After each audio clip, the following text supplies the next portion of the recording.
Caroline Abella, je suis responsable du centre de diffusion scientifique Regard au sein de l'UMR Passage, un laboratoire de sciences humaines et sociales, essentiellement de géographes. J'ai deux missions au sein de ce centre Regard. Ma première mission, c'est de rendre accessibles des productions scientifiques, des ressources documentaires, des archives scientifiques, qui sont aussi bien des livres, des périodiques, mais aussi des cartes géographiques, des photographies de terrain, des géographes.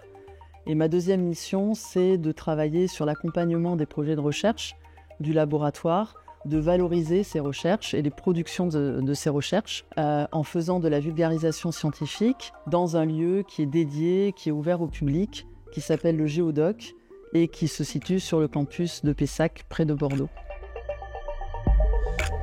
Les collections du Centre Regard, elles ont été acquises depuis les années 60 et elles se sont accumulées au fur et à mesure des projets de recherche des laboratoires auxquels elles étaient adossées.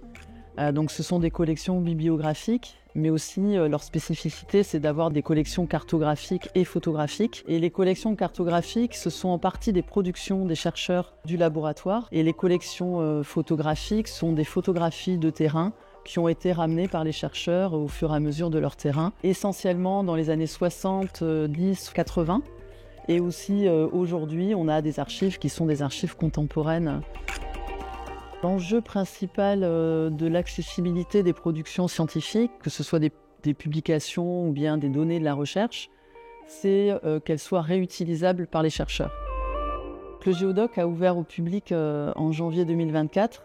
Il a été financé à la fois par le CNRS et par la région Nouvelle-Aquitaine. C'est un espace qui est à la fois un espace documentaire et de vulgarisation scientifique. Donc on y retrouve les collections du Centre Regard, bibliographiques, cartographiques et photographiques, qui sont mises en évidence en fonction des projets de recherche, des thématiques scientifiques qu'on souhaite montrer.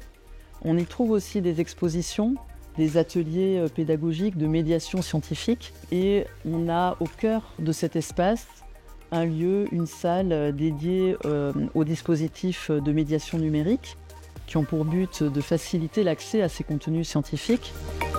Moi, ce qui m'a intéressé au CNRS, c'est d'arriver à un moment où la science ouverte se mettait en place. Le CNRS, pour moi, c'est un organisme pluridisciplinaire. Ce qu'on souhaite justement mettre en évidence ici, qui joue un rôle essentiel dans l'avancement des connaissances scientifiques, et le fait de pouvoir y faire de la vulgarisation scientifique, ça nous permet de contribuer à la sensibilisation du public à la culture scientifique.